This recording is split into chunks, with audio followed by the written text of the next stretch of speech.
तो अभी हम लोग डिस्कस करेंगे मैकेनिक्स के बारे में। यहाँ पर जो मोशन की जो स्टडी है उसको मैकेनिक्स बोला जाता है। अगर हम लोग मोशन की स्टडी कर रहे हैं तो स्टडी ऑफ मोशन को हम लोग बोलते हैं मैकेनिक्स। जैसे कि हमें मालूम है कि जो मोशन है वो बॉडी का पोजीशन चेंज है, और मोशन का बेसिकली मतलब ये होता है पोजीशन चेंज। अगर कोई भी बॉडी अगर अपनी पोजीशन चेंज कर रही है, अपनी प्लेस चेंज कर रही है, तो बॉडी बेसिकली मोशन में होती है। और अगर कोई बॉडी अपनी पोजीशन चेंज नहीं कर रही है तो जो बॉडी होती है वो रेस्ट स्टेट में होती है। तो जो मोशन होता है वो बॉडी के पोजीशन में चेंज होता है। अगर कोई बॉडी अगर अपनी पोजीशन चेंज कर रही है तो बेसिकली बॉडी मोशन में होती है, और अगर बॉडी पोजीशन नहीं चेंज कर रही है तो जो बॉडी होती है वो रेस्ट स्टेट में होती है। तो अभी हम लोग देख लेते हैं। यहाँ पर मैंने वही इंडिकेट किया हूँ, इफ़ बॉडी और particle changing its position then the particle और body is in the motion. If body और particle is not changing its position then that particle और body is in the rest. तो हम लोग discuss कर लेते हैं मोशन के टाइप कितने होते हैं सबसे पहला, फिर उसके बाद हम लोग देखेंगे कि जो मैकेनिक्स जो स्टडी है उसको कैसा क्लासीफाई किया गया है। तो यहाँ पर जो मोशन है, translational motion, linear motion, rotational motion, rolling motion, rectilinear, projectile, circular motion. यहाँ पर जो लीनियर मोशन है उससे ही हम बोलते हैं रेक्टिलिनियर मोशन। अगर कोई पार्टिकल अगर लीनियरली मूव कर रहा है तो जो पार्टिकल है वो रेक्टिलिनियर मोशन कवर कर रहा है। अभी हम लोग देख लेते हैं कि जो मैकेनिक्स है उसको 3 टाइप में क्लासीफाई किया गया है। पहला है काइनेमैटिक्स, दूसरा है डायनेमिक और तीसरा है स्टैटिक। काइनेमैटिक्स में हम लोग बेसिकली क्या पढ़ते हैं? In kinematics we talk about the way of motion और how motion will happen. We do not discuss about the cause और रीजन ऑफ द मोशन। मतलब काइनेमैटिक्स में हम लोग डिस्कस करते हैं कि बॉडी का मोशन कैसा होगा, बॉडी कौन सा मोशन कवर करेगी, या रेक्टिलिनियर मोशन कवर करेगी, सर्कुलर मोशन कवर करेगी, प्रोजेक्टाइल मोशन कवर करेगी। मतलब बॉडी के मोशन का टाइप क्या होगा, बॉडी किस टाइप का मोशन कवर करेगी, 2 सेकंड के बाद बॉडी का मोशन किस टाइप का होगा, बॉडी कभी रेस्ट स्टेट में आएगी, बॉडी का मोशन कैसा होगा। तो काइनेमैटिक्स में हम लोग बेसिकली ये डिस्कस करते हैं कि जो बॉडी का जो मोशन है वो कैसा हो रहा है, बॉडी कौन सा पाथ कवर कर रही है, बॉडी सर्कुलर मोशन कवर कर रही है, ट्रांसलेशनल मोशन कवर कर रही है, रेक्टिलिनियर मोशन कवर कर रही है, प्रोजेक्टाइल मोशन कवर करेगी बॉडी। वो हम लोग डिस्कस करते हैं काइनेमैटिक्स में। कंसीडर कर लेते हैं एक एग्जाम्पल के थ्रू हमें समझ में आ जाएगा। कंसीडर कर लेते हैं ये है पॉइंट है, ये जो पार्टिकल है पॉइंट ए पर है, और ये जो पार्टिकल है पॉइंट ए से पॉइंट बी पे आता है। तो जब ये पार्टिकल पॉइंट ए से पॉइंट बी पे जाएगा तो ये पार्टिकल कौन सा मोशन कवर करेगा, रेक्टिलिनियर मोशन कवर करेगा, प्रोजेक्टाइल मोशन कवर करेगा, सर्कुलर मोशन कवर करेगा। 2 सेकंड के बाद पार्टिकल का मोशन कैसा होगा वो सब हम लोग डिस्कस करते हैं काइनेमैटिक्स में। काइनेमैटिक्स में हम लोग मोशन का जो कॉज है, रीज़न है, मतलब मोशन क्यों हो रहा है, मोशन के पीछे का रीज़न क्या है, वो हम लोग डिस्कस नहीं करते बेसिकली काइनेमैटिक्स में। मोशन किस तरीके का होगा वो हम लोग डिस्कस करते हैं काइनेमैटिक्स में। अभी हम लोग डिस्कस कर लेते हैं दूसरी जो ब्रांच है मैकेनिक्स की, वो है डायनेमिक।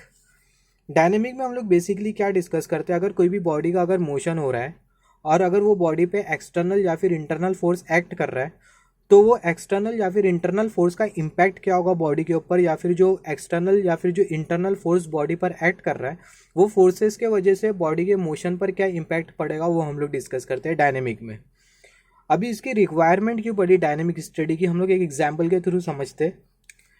अगर कोई भी बॉडी की अगर वेलोसिटी है, अगर कोई भी बॉडी का अगर मोशन है या फिर कोई भी बॉडी अगर मोशन में है, तो ऐसा ज़रूरी नहीं है कि वो बॉडी के साथ एसोसिएटेड होगी वेलोसिटी। आगे हम लोग वेलोसिटी का कॉन्सेप्ट अच्छी तरीके से जानेंगे।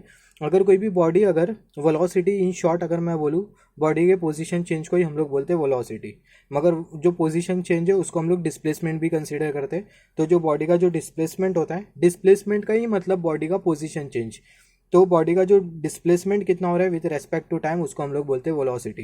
तो यहाँ पर हम लोग पॉइंट पर आ जाते हैं। अगर कोई भी बॉडी का अगर मोशन हो रहा है तो ऐसा ज़रूरी नहीं है कि वो बॉडी के साथ फोर्स एसोसिएटेड होगा। अगर कोई बॉडी का अगर मोशन हो रहा है तो उस केस में जो फोर्स है वो ज़ीरो भी होता है। तो हम लोग सबसे पहले एग्जाम्पल के थ्रू समझेंगे और फिर हम लोग देखेंगे यही रीज़न के वजह से डायनामिक स्टडी को कंसिडर किया गया है। ये मैं कोई स्पेसिफिक रीज़न नहीं कंसीडर कर रहा हूँ, मैं आपको एक सिंपल सा एग्जांपल दे रहा हूँ। तो ये बॉडी का मोशन होता है, कंसीडर कर लेते हैं जो बॉडी है ये है पॉइंट ए पर, ये बॉडी पॉइंट ए से पॉइंट बी पर जाती है और बॉडी की जो वेलोसिटी है वो है 5 मीटर पर सेकंड। बी से सी पर जाती है बॉडी की वेलोसिटी 5 मीटर पर सेकंड, सी से डी पे जाती है बॉडी की जो वेलोसिटी है 5 मीटर पर सेकंड है। तो अगर हम लोग देखें पूरे केस में जो बॉडी की जो वेलोसिटी है वो है कॉन्स्टेंट, और अगर बॉडी की अगर वेलोसिटी कांस्टेंट होती है तो उस केस में जो एक्सेलरेशन होता है वो जीरो होता है। अगर एक्सेलरेशन जीरो होगा तो ऑब्वियसली फोर्स भी जीरो होगा, क्योंकि जो फोर्स है मास और एक्सेलरेशन के बराबर में होता है। मगर यहाँ पर बॉडी का मोशन भी हो रहा है, मगर जो बॉडी पर जो फोर्स एक्ट कर रहा है वो जीरो है। और अगर हम लोग सेकंड एग्जांपल कंसीडर करें, सेकंड एग्जांपल में बॉडी पॉइंट ए से पॉइंट बी पर आती है, बॉडी की वेलोसिटी 2 मीटर पर सेकंड, बी से सी पे 5 मीटर पर सेकंड, सी से डी पे 12 मीटर पर सेकंड, डी से ई पर आती है बॉडी 20 मीटर पर सेकंड बॉडी की वेलोसिटी है। तो यहाँ पर अगर हम लोग देखें वेलोसिटी कंटिन्यूसली इंक्रीज कर रही है, तो वेलोसिटी में चेंज आ रहा है, इसका मतलब एक्सेलरेशन यहाँ पर होगा, एक्सेलरेशन होगा तो बॉडी पर फोर्स भी एक्ट करेगा। तो यहाँ पर हमने देखा यहाँ पर बॉडी का मोशन हो रहा है मगर फोर्स जीरो है, यहाँ पर बॉडी का मोशन हो रहा है मगर यहाँ पर फोर्स एक्ट कर रहा है।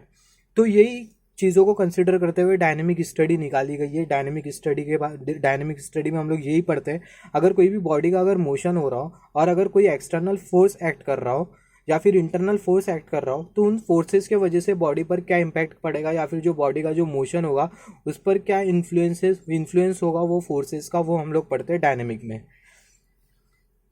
तो हमने ये केस में देखा कि फोर्स जीरो है, ये केस में फोर्स एक्ट कर रहा है और बॉडी की वेलोसिटी कंटिन्यूसली इंक्रीज कर रही है, और ये केस में जो फोर्स है वो है जीरो मगर ये केस में भी बॉडी का मोशन है। अभी हम लोग तीसरी स्टडी के बारे में बात कर लेते हैं, स्टैटिक।